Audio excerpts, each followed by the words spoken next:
प्यारे बच्चों नमस्कार। मैं आपका विजय सर। आज हम लोग एक नई सीरीज लेके आए हैं कक्षा 10 के गणित का। और हम आज आरंभ करने वाले हैं आपका अध्याय नंबर 5। जो अध्याय 5 है वह श्रेणियों से संबंधित है। कैसी श्रेणियां? तो समांतर श्रेणियों से संबंधित है। तो अध्याय 5 हमारा है समांतर श्रेणियां, जिसे इंग्लिश में हम अर्थमेटिक प्रोग्रेशन के नाम से जानते हैं। साथ में इसे शॉर्ट में हम एपी लिखते हैं। क्या लिखते हैं भाई? एपी। एपी का क्या अर्थ हुआ? Arithmetic progression. तो क्या है समांतर श्रेणियां? बहुत मजेदार चैप्टर है। 5 से 6 नंबर के क्वेश्चन हर साल बोर्ड में इससे पूछे जाते हैं।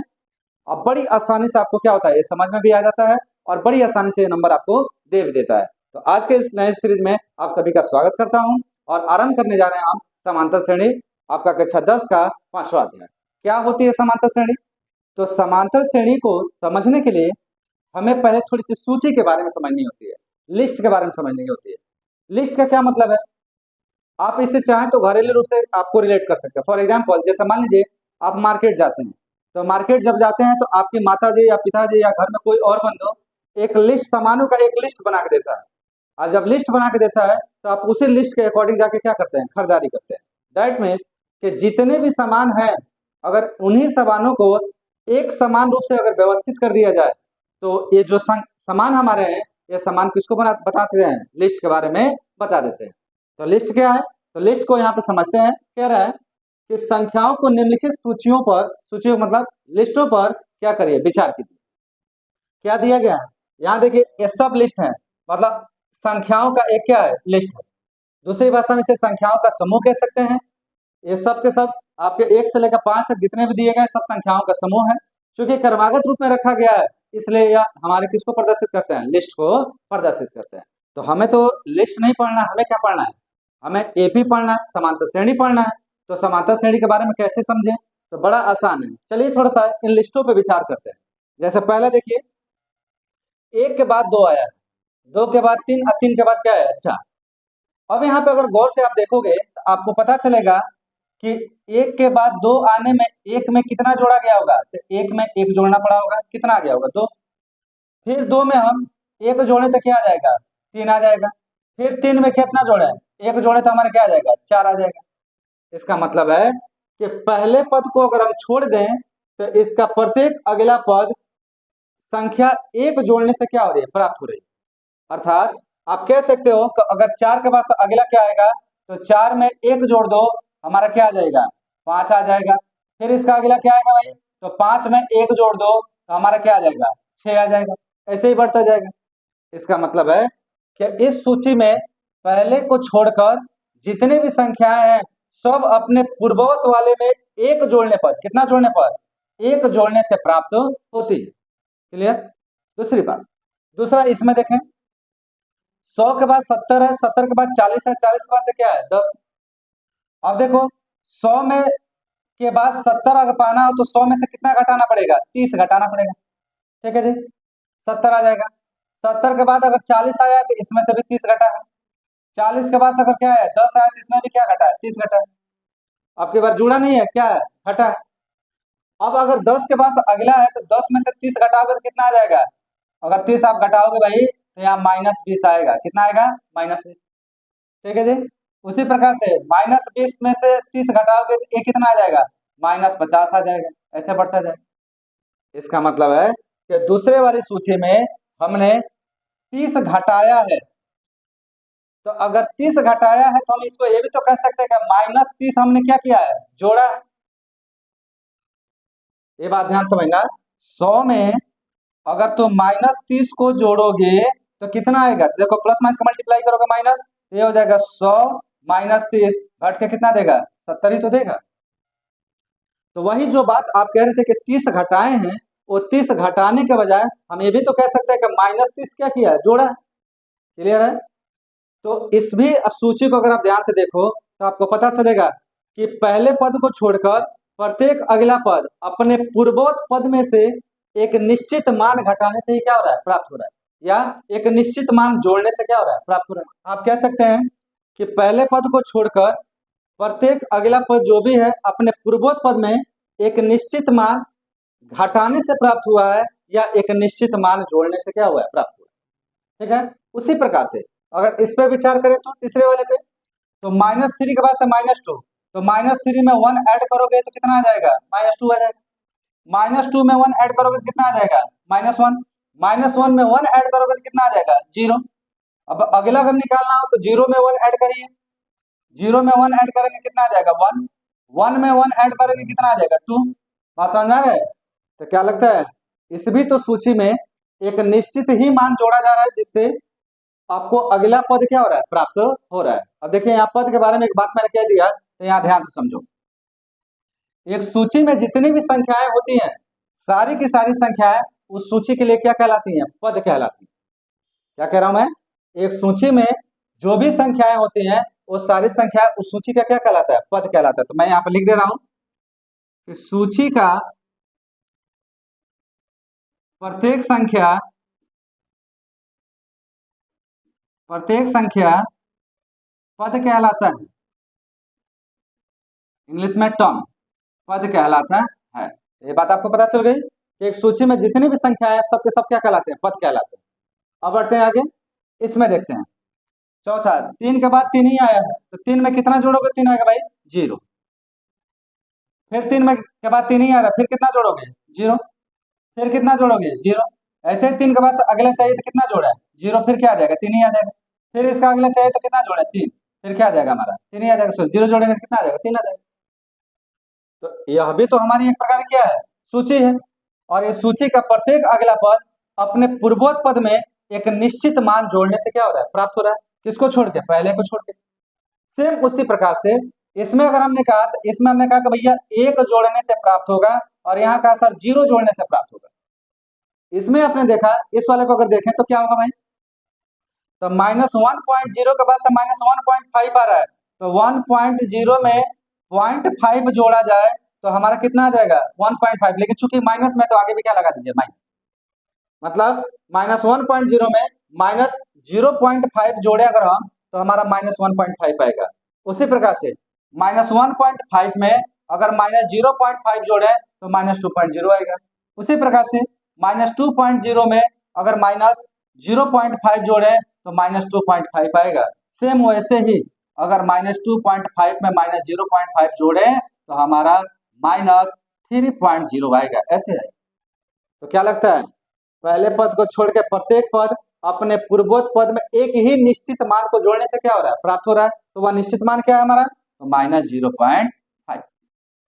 क्लियर है, समझ में आ रही बात। अब ध्यान से देखो, इसमें समझने वाली बात, पहले वाली सूची में जो भी मान प्राप्त हुआ है वो अपने पूर्वोक्त में एक निश्चित मान 1 को केवल जोड़ने से प्राप्त हुआ है। ठीक। दूसरी सूची में एक निश्चित मान -30 जोड़ने से प्राप्त हुआ है। तीसरी सूची में एक निश्चित मान 1 जोड़ने से प्राप्त हुआ है। चौथे सूची में एक निश्चित मान 0 जोड़ने से प्राप्त हुआ है। और पांचवें सूची में एक निश्चित मान -0.5 जोड़ने से क्या हुआ है, प्राप्त हुआ है। अगर कोई भी सूची का प्रत्येक अगला पद जिसमें पहले पद को छोड़ के अगला पद पूर्ववत पद में एक निश्चित मान जोड़ने से प्राप्त होता है, तो वह सूची ही हमारे क्या कहलाती है, समांतर श्रेणी कहलाती है। समझ में आई बात। तो चलिए इसकी थोड़ी परिभाषा लिखते हैं। कैसे लिखेंगे समांतर श्रेणी की परिभाषा में, समांतर श्रेणी जिसे हम क्या कह रहे हैं, एपी कह रहे हैं। तो एपी का डेफिनेशन हम कैसे देंगे, बहुत सरल है। आप लिखिए, एक समांतर श्रेणी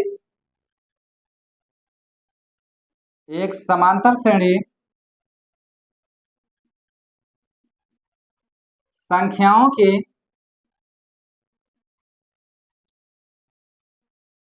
एक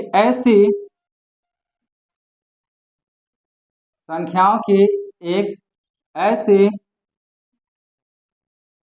सूची है जिसमें प्रत्येक अगला पद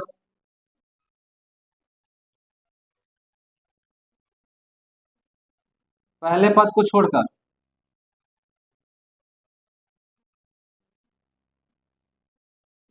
को छोड़कर अपने पूर्वोक्त पद में एक निश्चित मान या एक निश्चित संख्या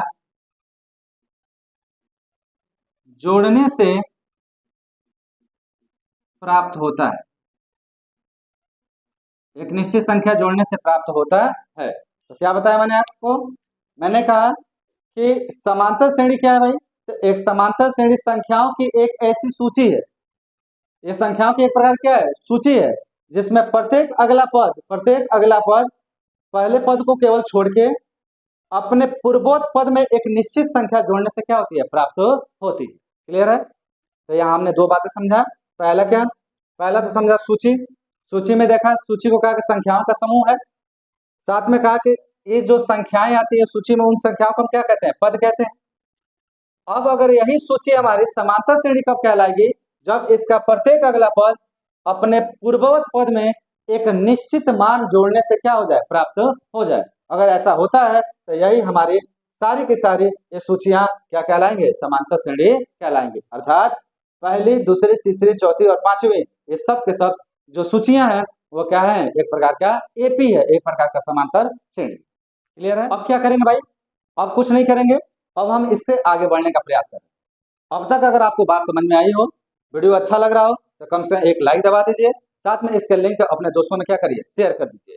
जो भी नए बच्चे आए हो, वो नए बच्चे क्या करें? इस वीडियो के लिंक को अपने भी दोस्तों के साथ शेयर करें, साथ में इसे सब्सक्राइब करें। साथ ही साथ टेलीग्राम चैनल पर जाएं और वहां से जाके आप जुड़ने का क्या करें? प्रयास करिए। सीधे डिस्क्रिप्शन में इसका लिंक दिया गया है, टेलीग्राम का दिया है, फेसबुक का दिया हुआ है, इंस्टाग्राम का दिया हुआ है। आप वहां से जाके क्या कर सकते हैं? ज्वाइन कर सकते हैं, साथ में फॉलो कर सकते हैं। तो बढ़ते हैं आगे। अब हम बात करते हैं एपी में कि हमने कहा कि सूची का जितनी भी संख्या है, प्रत्येक संख्या पद कहलाता है। तो अगर यही सूची हमारी एपी हो गई तो एपी का प्रत्येक संख्या क्या कहलाएगा? तो एपी में जो प्रत्येक संख्या है वह एपी का पद कहलाएगा। तो ध्यान से सुनिएगा, यहाँ पे मैं यहाँ पे लिख रहा हूं कि एपी का प्रत्येक संख्या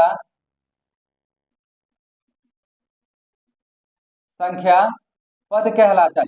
जैसे सूची का कहलाता था वैसे एपी का कहलाता है। पहली बात तो मेरे ख्याल से क्लियर हो गई। दूसरी बात, अब जिस निश्चित मान को, ध्यान से देखो, जिस निश्चित मान को जोड़ने से यह सूची एपी हो जाती है, एक्चुअल में वह निश्चित मान ही हमारे दिए गए एपी का सार्व अंतर कहलाता है। तो ध्यान सुनिए मैं क्या कह रहा हूं। मैंने कहा कि जिस निश्चित मान को जोड़ने से सूची एपी हो जाती है, वह निश्चित मान ही उस दिए गए एपी का क्या कहलाता है? सार्व अंतर कहलाता है, कॉमन डिफरेंस कहलाता है। तो अगली बात हम करते हैं किसकी? सार्व अंतर। सार्व अंतर इंग्लिश में इसे हम बोलते हैं कॉमन डिफरेंस, और इसे हम स्मॉल डी से रिप्रेजेंट करते हैं भाई। ठीक है? एपी में कैसे रिप्रेजेंट किया जाता है? स्मॉल डी से। तो बड़ा ध्यान से यहाँ देखिए, मैं कह रहा हूं कि जिस निश्चित मान को सूची में जोड़ने से या सूची के प्रत्येक पदों में जोड़ने से सूची एपी हो जाती है, वह निश्चित मान ही या वह निश्चित संख्या ही एपी का सार्व अंतर कहलाता है। सार्व अंतर कहलाता है। ठीक है? इसे डी से प्रदर्शित करते हैं, स्मॉल डी से प्रदर्शित करते हैं। ठीक? क्लियर है? इसे हम क्या करते हैं भाई? डी से प्रदर्शित करते हैं। अब यहाँ पे एक बात समझने वाली है, ध्यान से समझिएगा। क्या है वो बात भाई? अब देखो, इसका मतलब है कि पहले के लिए अगर एग्जांपल में हम लें तो पहले का सार्व अंतर क्या हो गया? तो पहले का सार्वंतर हो गया +1, दूसरे का सार्वंतर क्या हो गया -30, तीसरे का सार्वंतर क्या हो गया फिर +1, चौथे का सार्वंतर क्या हो गया 0 और पांचवे के लिए क्या हो गया -0.5।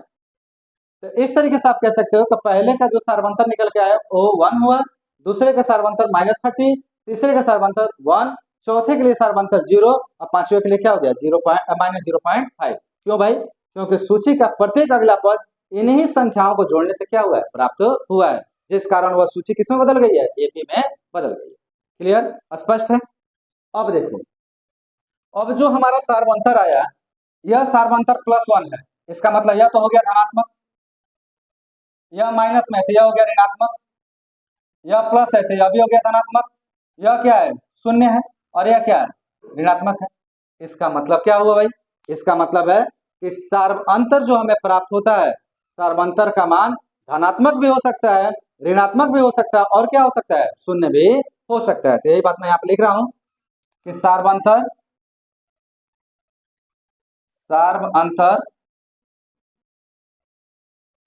धनात्मक, ऋणात्मक व शून्य हो सकता है, शून्य हो सकता है। क्लियर है? समझ में आ रही है बात? तो देखिए कितना आसान है। तो आपने यहाँ पे मुख्य रूप से 3 बातें देखी। पहला एपी क्या है, दूसरा आपने देखा कि एपी का प्रत्येक जो संख्या होता है वो क्या कहलाता है पद कहलाता है। तीसरी बात सार्वंतर के बारे में आपने पढ़ा, सार्वंतर कहा कि वो निश्चित मान जिसको सूची के प्रत्येक अगले पद में जोड़ने से सूची हमारी एपी में परिवर्तित हो जाती है, तो वही एपी का क्या कहलाता है सार्वंतर कहलाता है। चौथी बात आपने सार्वंतर की प्रकृति के बारे में देखा कि सार्वंतर का प्रकृति क्या है, तो सार्वंतर का मान धनात्मक भी होता है, ऋणात्मक भी होता है और क्या होता है शून्य भी होता है। क्लियर है?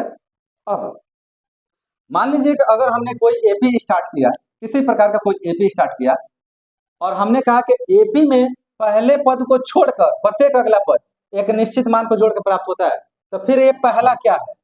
तो हम पहले को कहते हैं एपी का प्रथम संख्या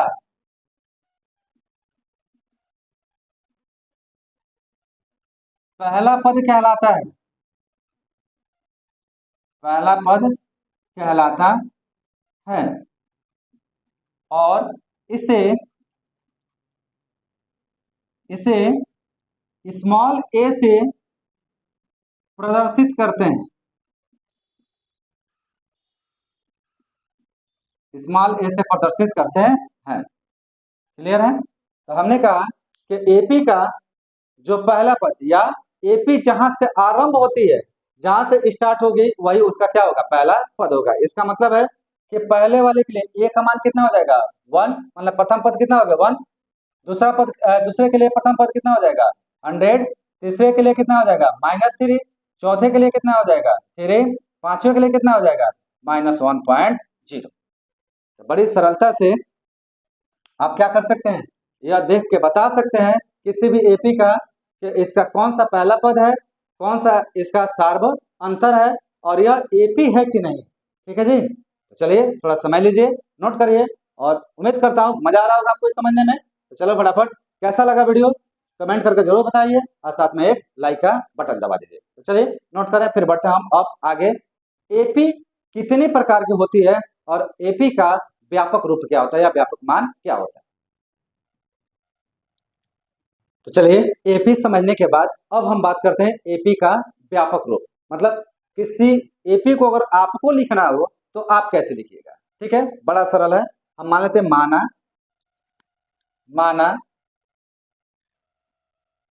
किसी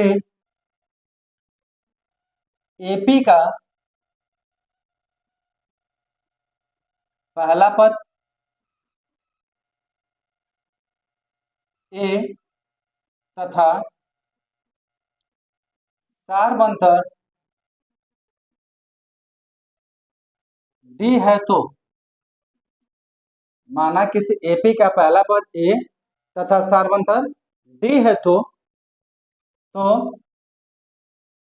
पहला पद, एपी का हम पहला पद लिख रहे हैं, तो एपी का पहला पद हो गया ए। क्लियर? दूसरा पद दूसरा पद, तो दूसरा क्या होगा? आपको एपी में पढ़ाया गया कि पहले पद को छोड़कर प्रत्येक अगला पद अपने पूर्ववत पद में एक निश्चित मान जोड़ने से प्राप्त होता है, और वही निश्चित मान हमारा क्या कहलाता है? सारबंधक। तो अगर दूसरा पद लेना चाहते हो तो दूसरा पद हमारा क्या होगा भाई? वो हो जाएगा हमारा ए पहला पद और एक निश्चित मान कितना है? डी। तो ए प्लस डी, ऐसे, ठीक है। हम चाहें तो पहला पद को A1 से निरूपित कर सकते हैं, दूसरे पद को A2 से निरूपित कर सकते हैं, क्योंकि पद को हम ए से निरूपित करते हैं। अब बात आती है तीसरा पद A3, तीसरा पद। अब तीसरा पद क्या होगा सर? अगर ध्यान से देखा जाए तो आप चाहते तो इसको ऐसे भी लिख सकते हैं A1 प्लस डी। A1 का मान A है तो यह हो गया A प्लस डी, इतने के बराबर। तीसरा पद निकालने जाओगे तो दूसरे में एक निश्चित मान, तो दूसरा है हमारा A2 और उसमें निश्चित मान कितना जोड़ना है? डी जोड़ना है, ठीक। अब A2 का मान कितना है पहले से? तो यह है A प्लस डी के बराबर। फिर कितना जोड़ना है आपको? डी जोड़ना है। डी में डी जुड़ेगा कितना हो जाएगा? 2D। So here is the A plus 2D के बराबर। सेम वैसे ही चौथा पद के बारे में बात करें, A4, चौथा पद। तो चौथा पद हमारा क्या आएगा भाई? तो यह आएगा A3, तीसरा पद में एक निश्चित मान, तो निश्चित मान कितना है? डी, मतलब सरबंधक। तो A3 प्लस डी, और A3 का मान हमने निकाला है A प्लस 2D और प्लस डी, इतना आया। जोड़ोगे तो कितना आ जाएगा? A प्लस 3D के बराबर, ठीक है। ऐसे ही कहानी हमारी क्या होती रहेगी? बढ़ती रहेगी। अतः अतः प्राप्त एपी, प्राप्त एपी। अब एपी क्या आएगा भाई? तो देखिए ध्यान से, तो एपी हमारा यहाँ निकल के आ गया। सबसे पहले पहला पद, तो पहला पद हमारा आ गया। आप चाहो तो इसके आधार पे लिखो, अच्छा इसके आधार पे लिखो, जैसा हमें लिखना A1, A2, A3, A4, dot dot dot आगे से बढ़ता रहेगा। अब इनके मानों को अगर हम उठा के रखें तो हमारा एपी यहाँ पे जनरेट हो गया। क्या जनरेट होगा भाई? A1 is the A, A2 A plus D, A3 A plus 2D, A4 A plus 4D plus dot dot plus कर सॉरी डॉट डॉट डॉट, ऐसे आगे बढ़ते हैं, ठीक। और जो यह मान आपको प्राप्त हुआ A plus D, A plus 2D, A plus 4D, actual में यही एपी का क्या कहलाता है? व्यापक रूप कहलाता है, जनरल फॉर्म कहलाता है। क्लियर है? तो समझ में आ गया होगा आपको कि पहला पद, दूसरा पद, तीसरा पद, चौथा पद अगर हमें प्राप्त हो जाए तो हम बड़ी सरलता से इसे कॉमा के साथ सेपरेट करके लिख सकते हैं, और जब लिखेंगे तो वही मान हमारा क्या कहलाएगा? एपी का व्यापक रूप कहलाएगा। क्लियर? अब यहाँ पे कुछ बातें मैं आपको समझाता हूँ, ध्यान समझिएगा। सब में ए फिक्स है, पहला पद आएगा सब में, ये तय। डी भी सब में आएगा, इसमें डी आपको नहीं दिखाई दे रहा, लेकिन इसको क्या आप ऐसे लिख पाओगे क्या? A प्लस 0 इंटू डी, 0 का डी में मल्टीप्लाई करेंगे 0 हो जाएगा, मान ए ही बचेगा। तो देखिए सब में ए भी फिक्स है और सब में डी भी फिक्स है। ए और डी सब में जुड़े हैं, ये भी तय है। अंतर कहां पे आ रहा है? अंतर आ रहा है डी का जो गुणांक लगा है वहां पे। देखिए कमाल की बात, चौथा में देखिए, अगर चौथा पद निकाल रहे हो तो डी का गुणांक कितना है? 3। इसका मतलब क्या हुआ? इसका मतलब हुआ कि पद में से एक घटा देंगे। पद में से कितना घटाएंगे? एक। अगर चौथा है तो 4 में से एक घटाओ, कितना आ जाएगा? ठीक, मतलब ए तो रहेगा, ये डी तो रहेगा, और डी के आगे क्या लगना है? वह पद में से एक घटा दो, आपको प्राप्त हो जाएगा। ए हो जाएगा A प्लस 3D के बराबर। वैसे दूसरा पद, तीसरा पद देखो, तो तीसरा के लिए बात करें 3 है ना, तो 3 में से एक जाए कितना आएगा? 2, मतलब डी के आगे 2 आना चाहिए। क्या आया है? बिल्कुल देखो A प्लस 2 आया ना। वैसे ही दूसरा में, तो 2 में से एक जाए कितना बचेगा? 1। तो क्या डी का पहले एक आया? देखिए डी के आगे कुछ नहीं है तो कितना होगा? 1 होगा, तो A प्लस डी। वैसे ही पहला, 1 में से एक जाए कितना बचेगा? 0। क्या डी का पहले 0 है? बिल्कुल है सर। इसका मतलब है कि अगर हमें किसी भी पद को लिखना हो तो बड़ी सरलता से हम ए को लिखे, पहले प्लस लगाएं, डी लिखें, और डी का आगे का जो गुणांक होगा, जौवा पद क्या रहेगा, उस पद में से एक घटा के आप क्या कर दीजिएगा? लिख दीजिएगा, वही उस पद का क्या आएगा? मान निकल के आ जाएगा। क्लियर? चलो नोट करो। मेरे ख्याल से व्यापक रूप आपको समझ में आ गया होगा। अब ये समझने के बाद हम थोड़ा देखते हैं कि एपी कितनी प्रकार की होती है। क्लियर ना? तो नोट करिए। तो चलिए अब हम बात करते हैं एपी के प्रकार। एपी कितने प्रकार के होते हैं? तो एक्चुअल में जब एपी लिखा जाता है तो एपी में जो पद होते हैं उस पद में एक चीज ढूंढा जाता है कि क्या एपी का सबसे लास्ट वाला पद है क्या। अगर लास्ट वाला पद है तो वह एपी किसी और तरीके से परिभाषित होती है। अगर लास्ट का पद नहीं है तो एपी हमारा क्या होता है, किसी और रूप में क्या होती है, परिभाषित होती है। अतः हम कह सकते हैं कि अंतिम पदों के आधार पर, किसके आधार पर भाई, अंतिम पदों के आधार पर एपी को मुख्य रूप से दो भागों में क्या किया गया, बांटा गया। ध्यान समझिए, मैंने कहा अंतिम पदों के आधार पर हमारी जो एपी है वह मुख्य रूप से दो प्रकार से बांटी गई है, जिसमें सबसे पहला हमारा जो एपी आता है वो है हमारी परिमित परिमित समांतर श्रेणी। पहले तो हमारी यह एपी आ जाती है, और दूसरी जो हमारी एपी आती है वो आती है अपरिमित। क्या आती है भाई, अपरिमित अपरिमित समांतर श्रेणी। तो हमारे पास दो प्रकार की श्रेणी आ गई, कौन कौन सी, एक आ गई परिमित और एक हो गई अपरिमित श्रेणी। ठीक है, परिमित समांतर श्रेणी को हम कहते हैं फाइनाइट फाइनाइट अर्थमेटिक प्रोग्रेशन, परिमित का हो गया। और अपरिमित को हम कहते हैं इनफाइनाइट इनफाइनाइट अर्थमेटिक प्रोग्रेशन। अब परिमित किसे कहा जाता है, तो कहते हैं कि जिस एपी में अंतिम पद मौजूद हो, जिसमें अंतिम पद मौजूद होता है वो तो होता है परिमित, और जिसमें अंतिम पद ना हो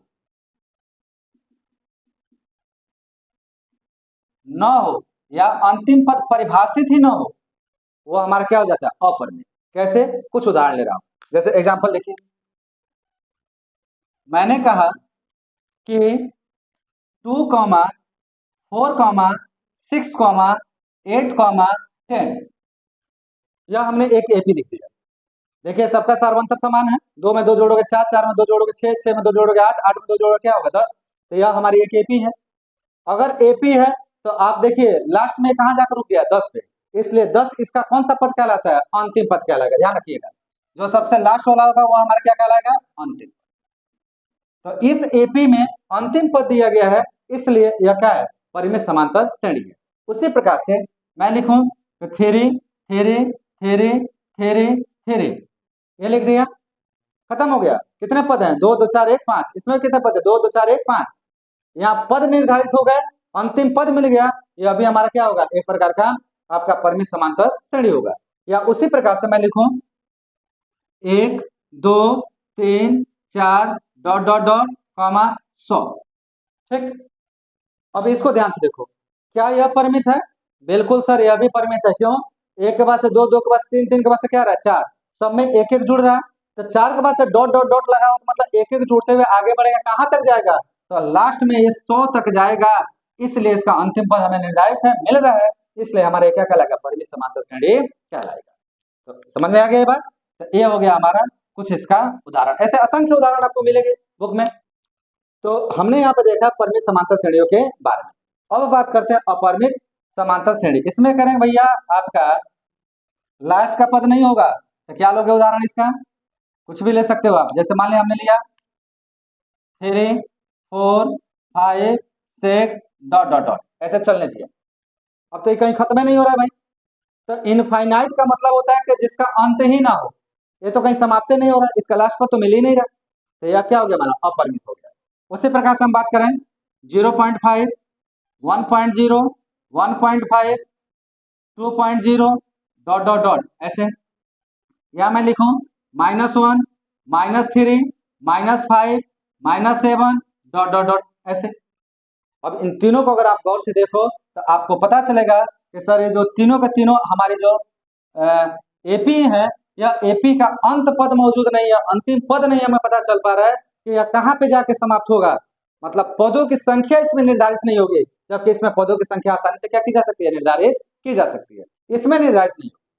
तो इस कंडीशन में जब कोई एपी कहीं रुके ही ना, जिसका कोई अंतिम पद मिले ही ना, वह एपी हमारी क्या कहलाती है? अपरिमित समांतर श्रेणी कहलाती है। दैट मीन्स के तीनों उदाहरण हमारे किसके लिए उपलब्ध हैं? तो अपरिमित समांतर श्रेणी के लिए उपलब्ध है। होप सुन मजा आ गया होगा, समझ में आ गई बात। तो हमने देखा परिमित तथा अपरिमित समांतर श्रेणी के बारे में। अब हम समझेंगे कि किसी भी एपी का पहला पद तो हम बड़ी आसानी से निकाल लेंगे क्योंकि पहले दिखाई देगा, लेकिन एपी का सार्वंतर कैसे ज्ञात करें? किसी एपी का सार्वंतर ज्ञात करना हो तो कैसे ज्ञात करें? तो चलिए इस चीज को आप समझते हैं और देखेंगे कि एपी का सार्वंतर कैसे ज्ञात कर सकते हैं। तो नोट करें इसे और फिर बढ़ते हैं सार्वंतर। अब अगला टॉपिक हमारा निकल के आ रहा है कि किसी भी एपी का सार्वंतर कैसे ज्ञात करें। बहुत आसान है बाबू, बहुत ध्यान समझिएगा कैसे हम ज्ञात करेंगे। चलो हम यहाँ पे सर्वप्रथम क्या करते हैं, मान लेते हैं माना 2 4 6 8 10 डॉट डॉट डॉट एक एपी है, जहां पहला पद जिसे हम ए से लिखते हैं या A1 से लिखते हैं और A1 बराबर होता है ए और ए हमारा 2 के बराबर। उसी प्रकार से A2 मतलब दूसरा पद, दूसरा है यहाँ पे 4 के बराबर। A3 ये कितने के बराबर है? 6 के बराबर। A4 ये कितने के बराबर है? 8 के बराबर। A5 कितने के बराबर है? 10 के बराबर। अपुष्मान ऐसे ही आगे बढ़ रहे। ठीक, हमें क्या ज्ञात करना है? सार्वंतर। क्या ज्ञात करना भाई? सार्वंतर। अब सार्वंतर कैसे ज्ञात करें तो थोड़ा देखना ध्यान से। 2 में कितना जोड़े तो 4 आया भाई, 2। 4 में कितना जोड़े तो 6 आया है, 2। 6 में कितना जोड़े तो 8 आया है, 2। 8 में कितना जोड़े तो 10 आएगा, 2। तो एक तो ऐसे आपको पता चल जाएगा। दूसरी बात, क्या 4 में से 2 को घटाएंगे तो 2 आएगा क्या? बिल्कुल आएगा। 6 में से 4 को घटाएंगे तो 2 आएगा क्या? बिल्कुल आएगा। 8 में से 6 को घटाएंगे 2 आएगा क्या? बिल्कुल आएगा सर। क्लियर ना? इसका मतलब है कि प्रत्येक अगले पद में से अगर उसके पूर्वोत्तर पद को घटा दिया जाए तो हमारा क्या निकल के आ जाएगा? सार्वंतर निकल के आ जाएगा। क्योंकि अलग अलग पदे हैं तो हम अलग अलग सार्वंतर निकालने का प्रयास कर रहे हैं। और यहाँ देखिए पहला सार्वंतर हम D1 के नाम से निकालना है, तो D1 बराबर दूसरे पद में से पहले पद को घटाएंगे मतलब A2 minus A1। A2 minus A1, A2 का मान हमने कितना निकाला? अभी यहाँ पे देखो 4 और A1 का मान कितना निकाला है? 2। तो 4 में से 2 क्या कितना बचा? 2। ठीक है जी। उसी प्रकार से अब निकालेंगे दूसरा सार्वंतर। भाई चेक तो करेंगे ना कि सारे सार्वंतर आपस में बराबर है कि नहीं। तो दूसरा निकालना है D2। अब D2 इन दोनों में से निकल गया, अब तीसरे की बारी है, तो तीसरा में से कौन घटेगा? दूसरा। तो D2 बराबर होगा A3 minus A2, A3 minus A2। और यहाँ से क्या प्राप्त होगा हमें? तो यहाँ से प्राप्त होगा कि A3 का मान है 6, A2 का मान है 4, घट का कितना देगा? 2 देगा। ठीक, वैसे ही D3, तो D3 होगा हमारा A4 माइनस A3। इसमें से भाई 8 में से 6 घटेगा तो ये हो गया 8 माइनस 6, ये भी कितना देगा? 2 के बराबर। वैसे ही D4 हो गया A5 minus A4, A5 minus A4 सबका मान निकाला। A5 का मान कितना है? 10 और A4 का मान कितना निकाला? 8। कितना है? 2 है। क्या कहोगे भैया? तो आप कहोगे देयरफॉर कि D1 बराबर है D2 के, D2 बराबर है D3 के और D3 बराबर है D4 के, और ये सब कितने के बराबर है? 2 के बराबर है। अतः हमारा सार्वंतर कितना निकल के आ गया भाई? तो सार्वंतर D का जो मान आया वो कितने के बराबर आ गया? 2 के बराबर आ गया। क्लियर? तो इस उदाहरण के तौर पे हमने इस दिए गए एपी का सार्वंतर निकालने का तरीका सीखा। लेकिन यहाँ पे एक बात सोचो कि हो क्या रहा है। तो यहाँ हो रहा है किसमें से किसको घटा रहे हैं? तो अगले पद में से पहले पद को, मतलब जितना पद यहाँ होगा उससे एक अधिक पद यहाँ होगा। जितना यहाँ होगा एक पद यहाँ पर अधिक होगा, जितना यहाँ होगा एक पद यहाँ पर अधिक होगा, जितना यहाँ होगा उससे एक पद यहाँ पर क्या होगा? अधिक होगा। तो क्या इसके लिए कोई फार्मूला बना सकते हैं? बिल्कुल बना सकते हैं। कैसा फार्मूला है भाई? तो देखिए सार्वंतर बहुत प्यारा फार्मूला है। किसी भी एपी के लिए सार्वंतर कैसे ज्ञात करें आप इस फार्मूले से ज्ञात कर सकते हैं। और फार्मूला है आपका D बराबर A माइनस ए माइनस ए का मतलब क्या हो भाई? 2 पद हुए लेकिन एक ही जैसे पद है, अब पदों का अंतर। अगर यहाँ पे कहा कि के का मतलब क्या हुआ भाई, कोई भी एक वास्तविक संख्या, और वास्तविक संख्या में पद में है तो धनात्मक संख्या लिया जाता है, ठीक है ना। तो हमने के ले लिया। अब मैंने कहा था कि अगर यहाँ पे जो होगा उससे एक अधिक, मतलब अगर यह के है तो यह भी के होगा, लेकिन के से एक क्या होगा, अधिक होगा, ठीक है जी। तो यह जो हमारा निकल के आ गया डी इजकल टू के प्लस वन माइनस ए के, यह हमारा क्या देता है बाबू, यह सार अंतर निकालने का एक सूत्र प्रोवाइड करता है। बहुत सरल है, जो पद यहाँ घटाओगे उससे अगला पद यहाँ पे होना चाहिए। अगर हमारा के पद केवा पद था तो अगला क्या होगा, के प्लस वनवा पद होगा। तो के प्लस वनवा पद में से केवा पद घटाओ, हमारा क्या निकल के आ जाएगा, दिए गए एपी का सारवंतर निकल के आ जाएगा। उम्मीद करता हूं कि मजा आ रहा होगा आपको, सारवंतर खूब अच्छे समझ में आ गया होगा, एपी अच्छे समझ में आ गया होगा। अगर आप इतना समझ गए होंगे तो चलिए हम आज समांतर श्रेणी 5वें चैप्टर का जो उदाहरण दिए गए हैं उन उदाहरणों का करने का क्या करते हैं, प्रयास करते हैं, और मजा आ जाएगा आपको। उदाहरण देखिएगा, बहुत सरल बहुत आसान है, तो नोट करें। तो सारवंतर और एपी समझने के बाद अब हम क्या कर रहे हैं, प्रश्नावली 5 का पहला उदाहरण ले रहे हैं, और बहुत प्यारा उदाहरण है, खूब ध्यान समझना। एक समझ में आया, एक्सरसाइज के सारे उससे समझने जितने प्रश्न होंगे खूब सरलता से एकदम बाबू हलवा हो जाएगा आपके सामने, कुछ रह ही नहीं जाएगा, आप आराम से कर लेंगे। देखिए क्या कह रहा है, कह रहा है पहला उदाहरण एपी, देखो पहले कह दिया एपी है, एपी है इसका मतलब इसका जितने भी सारवंतर निकलेंगे सब आपस में क्या होंगे, बराबर होंगे, ध्यान रखना। सूची के बारे में बात नहीं हो रही है, एपी के बारे में। तो कोई भी सूची एपी तभी न हुई होगी जब सारे सारवंतर आपस में क्या हुए होंगे, बराबर। मतलब एक ही निश्चित मान को जोड़ के अगला पद क्या हुआ, प्राप्त हुआ होगा। इसका मतलब इसमें जितने भी पद हैं अपने पूर्वोत्तर पद में एक निश्चित मान जोड़ के क्या हुए होंगे, प्राप्त हुए होंगे। तो कह रहा है कि एपी 3/2 1/2 -1/2 -3/2 डॉट डॉट डॉट के लिए प्रथम पद ए और सारवंतर डी लिखिए। तो कुछ है ये नहीं है भाई, बड़ा प्यारा सा क्वेश्चन है, कैसे करोगे, चलिए इसका हल निकालते हैं। और हल कैसे करेंगे साहब आप, सबसे पहले तो आप लिखें एपी जो दिया हुआ है, एपी हमारा क्या दिया हुआ है, 3/2 1/2 -1/2 -3/2 डॉट डॉट डॉट, ये हमारा दे रखा है। अब कह रहे हैं कि प्रथम पद निकालिए, तो आपको यहाँ लिखना है प्रथम पद, और प्रथम पद हमारा क्या होता है, ए होता है। अब एपी का प्रथम पद क्या होता है भाई, तो एपी जहां से स्टार्ट होती है, जिस पद से स्टार्ट होती है, तो पहला पद कितना है 3/2, इसलिए 3/2 ही इसका प्रथम पद हो जाएगा। क्लियर, समझ में आई बात। दूसरी बात, सारवंतर क्या ज्ञात करना है आपको, सारवंतर। तो जब एपी दे देता है ना, तब आपको केवल एक ही सारवंतर ज्ञात करना है, एक से ज्यादा सारवंतर ज्ञात करने की जरूरत नहीं है। तो सारवंतर डी, अब डी का मान क्या आएगा भाई, तो कोई भी दो पद ले लो, इसमें से कोई भी दो पद ले लो, क्रमागत कोई दो पद ले लो, और लास्ट वाले में से पहले को हटा दो। तो हम क्या कर रहे हैं, यह दूसरा पद है, ये क्या है, पहला पद। तो हमने लिखा a2 - a1, a2 मतलब दूसरा पद, a1 पहला पद, हटा दीजिए। a2 का मान कितना हमारा, तो a2 है 1/2 और a1 कितना है 3/2। क्लियर, अब इसे सॉल्व करिए। नीचे हर बराबर है, नीचे हर हमारा क्या है, बराबर, तो नीचे तो आ गया 2, ऊपर आ गया 1 -3। अब 1 में से 3 जाएगा, कितना बचेगा, -2/2। अब ये जब कटेगा तो देयरफॉर डी का मान हमारा आएगा 2 एकम 2 2 एकम 2, तो कितने के बराबर आएगा, -1 बराबर आएगा।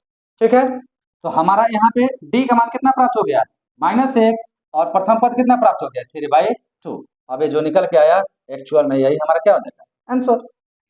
आसान है, बहुत प्यारा है, कुछ नहीं, नोट करें इसे, कुछ नहीं करना होता बाबू। जब भी एपी दिया गया हो तो एक सारवंतर कोई भी निकालो, तुम्हारा काम हो जाता है, और जहां से हमारा एपी स्टार्ट होता है वही हमारा क्या होता है, पहला पद होता है।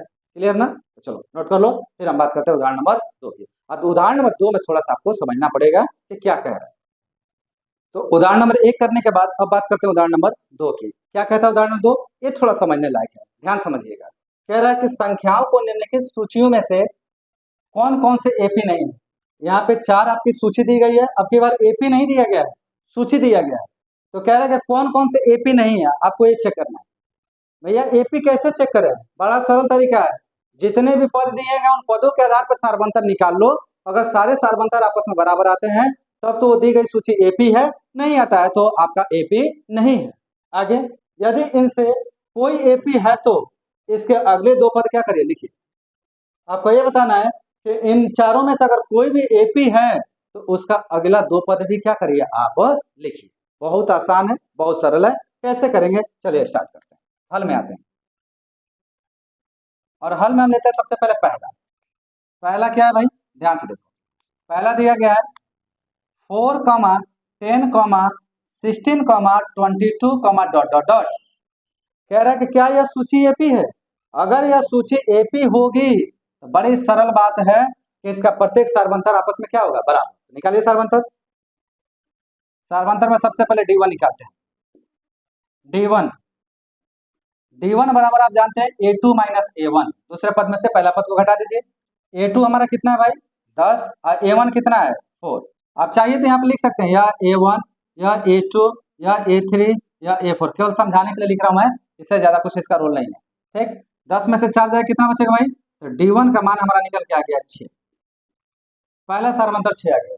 अगर यह सूची एपी होगा तो प्रत्येक सार्वंतर कितना आएगा, 6 के बराबर ही आएगा। तो चलिए देखते हैं, चेक करते हैं आता है।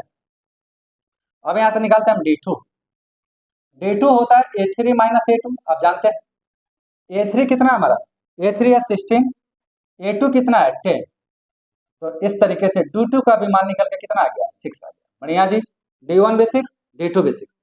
अब हम निकालेंगे तीसरा D3। ध्यान रखना कि जब सार्वंतर बराबर आते हैं तो सारे सार्वंतरों को कॉमन निकालना होता है। जब सार्वंतर बराबर ना आए तो दो सार्वंतर निकाल दीजिए, आपका काम हो जाता है। ठीक है ना, तो D3 और D3 हो जाएगा A4 माइनस A3। A4 का मान है हमारा 22 और A3 का मान है 16। 22 में से 16 जाएगा तो देयरफॉर D3 भी हमारा निकल के आ जाएगा 6 के बराबर। बहुत बढ़िया, 3 सार्वंतर निकले और तीनों आपस में क्या है, बराबर। अतः आप कहेंगे कि D1 बराबर D2 के और D2 बराबर है D3 के, या किसके बराबर है, 6 के। इसलिए सार्वंतर, तो हमारा सार्वंतर निकल के आया D, वह किसके बराबर आ गया, 6 के बराबर। ठीक है जी, सार्वंतर हमारा 6 आ गया। अब आगे क्या समझना इसमें, तो आगे अगर हमारा सारे सार्वंतर बराबर आए, इसका मतलब यह दिया गया एपी एक क्या होगा, सूची होगा। तो इसी बात को हम कैसे लिखेंगे, हम लिखेंगे अर्थात सभी सार्वंतर ए के प्लस 1 माइनस ए के एक ही समान है। एक ही समान का मतलब कि सारे के सारे सार्वंतरों का मान एक ही बराबर है।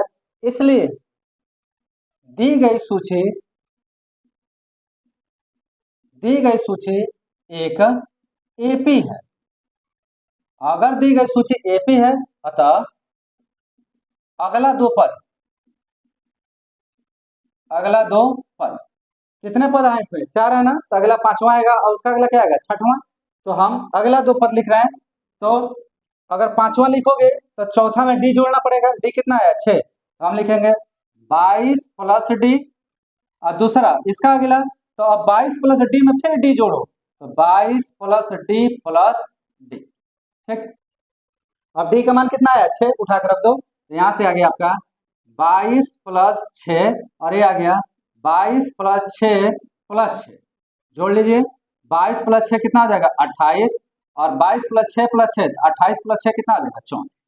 तो हमारा अगला दो पद निकल के आ गया 28 और 34। अतः एपी, अब पूरा एपी लिखा जाए तो क्या दिया है, 4, 10, 16, 22, इसके बाद से दो पद और आपने निकाला 28, और क्या निकाला 34 डॉट डॉट डॉट। यह 28 और 34 आपने दो अगला पद ज्ञात किया, और यह जो मान प्राप्त हुआ एक्चुअल में यही, इस तरीके से हम इस प्रश्न का क्या कर पाएंगे, हल ज्ञात कर। देखिए कितना आसान है, कुछ नहीं, आपको क्या करना है, सूची लिखकर सूची में पदों को डिफाइन कर लीजिए, उसके बाद से सारे सार्वंतर निकाल लीजिए। अगर सार्वंतर निकाल लिए, सारे सार्वंतर आपस में बराबर है, तो केवल यह दो बात लिखनी है। यह दो बात लिखने के बाद से आप सिद्ध कर दीजिए कि भाई एपी है। एपी है तो फिर इसका अगला दो पद आप डी जोड़ के ज्ञात कर सकते। क्लियर ना, नोट करें इसे। इसके बाद से हम बढ़ते हैं इसके दूसरे की तरफ। तो पहला हमारा कंप्लीट, दूसरा बात। तो उदाहरण नंबर 2 का पहला भाग करने के बाद अब हम बात करते हैं दूसरा। चेक करते हैं क्या दूसरा एपी है क्या, चलिए चेक करते हैं। देखने में तो नहीं लग रहा कि एपी है, लेकिन सच में है कि नहीं थोड़ा देखें। दूसरा ले रहे हैं भाई, कौन सा कर रहे हो आप? सेकंड नंबर का। क्या है दूसरा आपका? यह है 1, -1, -3, -5 ... चेक करने का एक ही आपके पास तरीका है, वो है क्या? सारवंतर। सारवंतर निकालिए सभी। सारवंतर में पहला ले रहे हैं D1, तो D1 होता है A2 - A1। A2 का मान देखो, ये है A2 और यह है A1, यह है A3 और यह है A4। ठीक है, आप लिखिएगा मत, बस समझिएगा ही। A2 कितना है? -1 और A1 कितना है? 1, तो -1 -1, तो हमारा D1 निकल कर कितना आ गया यहाँ पे? -2। अब यदि यह सूची AP होगा तो इसका प्रत्येक सारवंतर कितना आना चाहिए? -2 के बराबर आना चाहिए। देखते हैं दूसरा। दूसरा निकालते हैं D2, और D2 होता है हमारा A3 - A2। A3 कितना है हमारा? A3 या -3, माइनस A2 कितना है? -1, तो यह हो गया -1। अब इसका मल्टीप्लाई करिए, तो -3 या माइनस मल्टीप्लाई होगा +1, तो -3 में से +1 जाए कितना बचेगा? -2, तो D2 भी आ गया हमारा -2 के बराबर। बहुत बढ़िया। अब एक और बच रहा है हमारा A4 के लिए, तो D3 क्या आएगा भाई? तो D3 आएगा A4 - A3। A4 कितना है? -5 माइनस A3 कितना है? -। अब -5 और माइनस का गुणा होगा +3 जाएगा, तो कितना निकल के आएगा हमारा? देयरफॉर D3 हमारा आ जाएगा निकल के -2 के बराबर। बहुत बढ़िया। ठीक, जो हमारा D1 आया वही हमारा D2 और वही हमारा क्या आ गया? D3 आ गया। अतः D1 बराबर D2 के, D2 बराबर D3 के, और यह बराबर कितने के? -2 के। इसलिए सारवंतर D हमारा जो आ गया वो कितने के बराबर आएगा? -2 के बराबर आएगा। ठीक है जी। अब जब सभी के सभी सारवंतर आपस में बराबर है, तो चूंकि यह सूची जो हमारी है वो क्या है? AP है, तो हम कहेंगे अर्थात सभी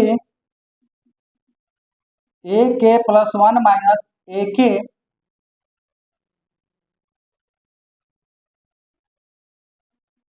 एक ही समान है, इसलिए दी गई सूची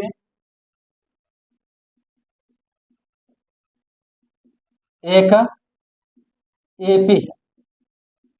अगर दी गई सूची हमारी एक AP आ गई तो हम क्या निकालेंगे? अतः अगला दो पद,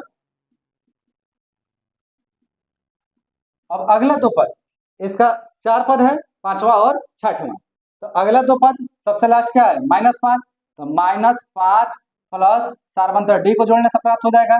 इसका अगला पद -5 प्लस D में फिर D जोड़ने से क्या होगा? प्राप्त हो जाएगा। अब D के स्थान पे आप मान रख दीजिए उठा के, यह आ जाएगा आपका -5 plus -2, comma -5 plus -2 plus -2। Solve करिए, यह आ जाएगा -5 प्लस माइनस मल्टीप्लाई होगा -2, यह हो गया -5 -2 प्लस माइनस मल्टीप्लाई होगा -2। कितना हो गया बाबू?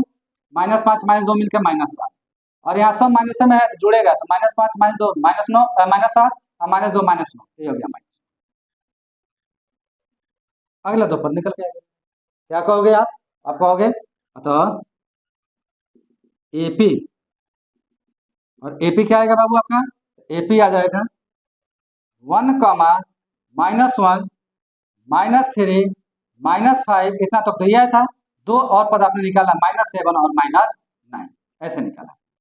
तो ये जो हमें प्राप्त हुआ, यह अगला दो क्या हो गया? पद प्राप्त हो गया। ठीक है, अब इससे नई बनी हुई AP भी प्राप्त हो गई। चलिए नोट करिए इसे। ठीक है, इसे नोट कर लें, उसके बाद हम बात करते हैं तीसरे और चौथे। तो दो तो हमने कर लिया, अब तीसरा चौथा भी आपका AP है कि नहीं है, थोड़ा उस पर विचार करते हैं। नोट करें। तो उदाहरण नंबर 2 का पहला और दूसरा भाग देखने के बाद अब हम भाग तीसरे और चौथे की बात करेंगे यहाँ पे। तो तीसरा देखते हैं क्या कह रहा है भाई तीसरा। तीसरा बहुत आसान है, आपका सूची दिया गया है -2 2 -2 2 -2 ... ऐसे दिया हुआ। अब ये सूची AP है, इसके लिए तो सारवंतर निकालना पड़ेगा आपको, तो चलिए निकालते हैं सारवंतर। सारवंतर हम निकालना है, सारवंतर में सबसे पहले निकालते हैं D1, और D1 का मान क्या होता है भाई? A2 - A1।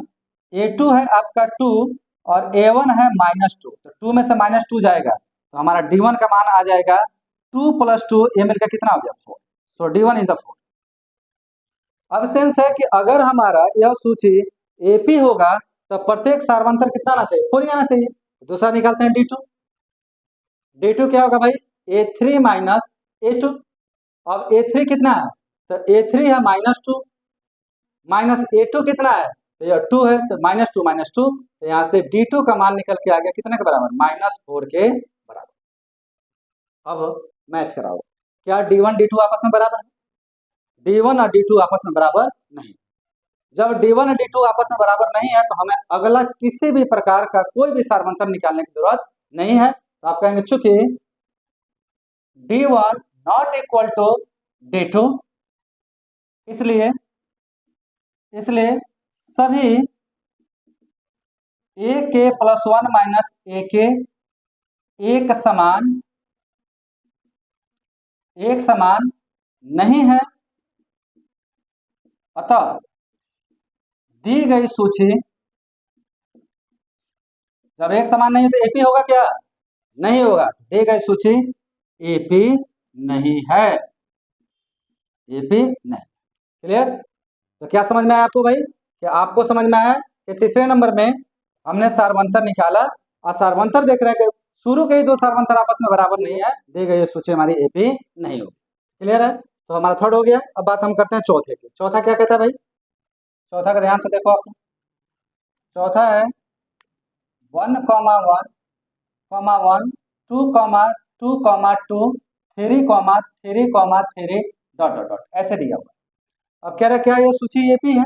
अगर ये सूची AP होगा तो इसका प्रत्येक सार्वंतर आपस में क्या होगा, एक समान होगा। चलिए नोट करते हैं, सार्वंतर देखते हैं इसका। सार्वंतर पहला निकला D1, तो D1 तो होता है A2 - A1। A2 भी 1 है, A1 भी 1 है, मतलब 1 - 1 कितना आएगा, 0। क्लियर? दूसरा सार्वंतर निकालेंगे D2। अब देखिए अगर यह हमारी सूची AP हो, इसके लिए जरूरी है कि प्रत्येक सार्वंतर 0 आना चाहिए। तो देखते हैं कि 0 आता है कि नहीं। D2 होगा A3 - A2। A3 भी कितना है, 1 है, 1 - 1 बराबर कितना आ गया, 0। बढ़िया है जी, 200 तो आ गया 0। क्या तीसरा आता है क्या, D3 है आपका A4 - A3। चौथे नंबर पे क्या है, 2, तो 2 में से 1 जाएगा, कितना आएगा बाबू, 1 आएगा। लीजिए हो गया, कहानी यहीं पे बिगड़ गई। 2 तो बराबर है लेकिन तीसरा बराबर नहीं है, तब इससे आगे करने की जरूरत नहीं है। आप लिखे चूंकि D1 बराबर है D2 के, किंतु D2 not equal to D3, यह D3 के बराबर नहीं है। अर्थात क्या बाबू, सभी AK + 1 - AK एक समान नहीं है, एक समान नहीं है, इसलिए दी गई सूची एक AP नहीं, एक AP नहीं। क्लियर है, समझ में आया, एकदम मक्खन हो गया होगा, आसान है। चलिए इसे नोट कर लीजिए। साथ में आपको ये वीडियो लेक्चर कैसा लगा इसके बारे में जरूर आप बताइएगा। आप बताते हैं, इससे हम लोग कहीं ना कहीं क्या होते हैं, आगे सुधार करने का प्रयास करते हैं, या अच्छा अगर आपको लगता है तो हम लोग अंदर से मोटिवेट होते हैं कि भाई बहुत बढ़िया, हमारे बच्चों को बात क्या हो रही है, समझ में आ रही है, और हमारे द्वारा किया गया जो प्रयास है वो कहीं ना कहीं सफल होते हुए दिखाई दे रहा है। तो इसे आप नोट कर लीजिए, ठीक है, आसान हो गया होगा। चलिए, अगर ये बात आपको समझ में आ गई होगी तो लीजिए भाई, होमवर्क भी आपको देते हैं। होमवर्क क्या है, प्रश्नावली 5.1 का सभी प्रश्न, ऑल क्वेश्चन होमवर्क के रूप में है। ध्यान रखिए, अगर इन दोनों प्रश्नों को, उदाहरण नंबर 1 और उदाहरण नंबर 2 को अगर आपने ठीक से समझ में आया होगा तो प्रश्नावली 5.1 के सारे प्रश्न आसानी से आप कर लेंगे, कोई दिक्कत ही नहीं होगा, एकदम मक्खन सा लगेगा, मलाई सा लगेगा आपको। ठीक है जी, तो आप ये होमवर्क के रूप में भी करेंगे। आज के वीडियो लेक्चर में हम लोग इतना ही रखेंगे। अगला जो हमारा सीरीज आएगा, जो इसका अगला भाग आएगा, उस भाग में प्रश्नावली 5.1 के सभी प्रश्नों को हम करने का प्रयास क्या करेंगे। क्लियर है? तो बहुत जल्द हम लोग मिलेंगे अगले लेक्चर में, तब तक आप सभी का बहुत बहुत धन्यवाद। साथ ही साथ एक कुछ बात भी आपसे करनी है, थोड़ा इस बारे पे आप गौर फरमाइएगा। बात क्या है भाई, बात यह है कि आप सोचिए एक बार को, हम लोग इतना प्रयास कर रहे हैं आप लोग को अच्छा से अच्छा पढ़ाने का, क्या हम लोग कभी चाहते हैं आपसे कि कोई गुरुदक्षिणा लिया जाए, कोई गुरुदक्षिणा के रूप में आपने मांगा गया? लेकिन एजुकेशन कहती है कि बिन गुरुदक्षिणा की शिक्षा नहीं, मतलब शिक्षा का ग्रहण करना बिना गुरुदक्षिणा का यह संभव नहीं। लेकिन मुद्दा यह है कि गुरुदक्षिणा आपसे ली कैसी जाए, यह पॉसिबल नहीं। तो आप लोग के लिए जो गुरुदक्षिणा है वो इतना ही सा है कि आप वीडियो को लाइक जरूर करें, साथ ही साथ अपने अधिक सारे दोस्तों में क्या करें, शेयर करें। और जो नए बच्चे आ रहे हैं वो इस चैनल को जरूर सब्सक्राइब करें, जरूर से जरूर सब्सक्राइब करें। आपके जो भी इस चैनल पे पढ़ाए जा रहे हैं, जो भी कोर्स दिए जा रहे हैं, वो सारे आपके एग्जामिनेशन पॉइंट ऑफ व्यू से बहुत ही महत्वपूर्ण है, तो उसको ध्यान में रख के किया जा रहा है, एम ही नहीं पढ़ाया जा रहा। क्लियर है, समझ में आ रही बात? तो आप अपने मित्रों को अधिक से अधिक क्या करें, जोड़ने का प्रयास इस चैनल से करें। और इस भ्रम में बिल्कुल मत रहिएगा कि अगर किसी दोस्त को आप जोड़ देंगे तो वो आपसे पढ़ने में तेज हो जाएगा। ऐसा कुछ नहीं होता बेटा। हर बच्चे की सोचने की, समझने की, पढ़ने की क्षमता और उसकी बुद्धिमत्ता कहीं ना कहीं क्या होती है, अलग अलग होती है। आप अपने पे फोकस करिए, अपने को ठीक बनाइए, अपने को ज्यादा से ज्यादा समझने की कोशिश करिए।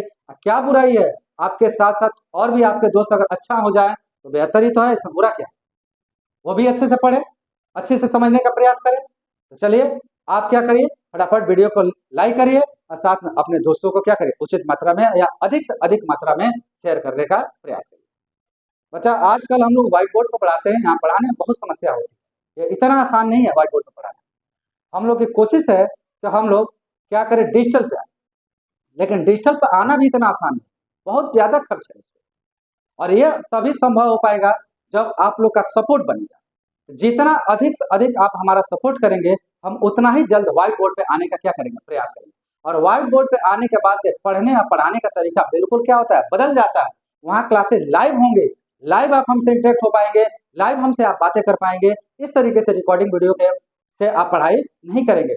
वहाँ पढ़ने की क्षमता आपकी बढ़ जाएगी, हमारी पढ़ाने की क्षमता बढ़ जाएगी, चीजों को एक्सप्रेस करने की क्षमता क्या हो जाएगी, बढ़ जाएगी। तो उम्मीद करते हैं कि आप हमारी बातों को समझ पा रहे होंगे। तो अधिक से अधिक मात्रा में आप हम लोग का क्या करिए, सपोर्ट करिए। आप लोग अपने दोस्तों को इस चैनल से जोड़ने का प्रयास करिए। बहुत जल्द हम लोग मिलेंगे आपसे नए सीरीज में, तब तक आप सभी का बहुत बहुत धन्यवाद।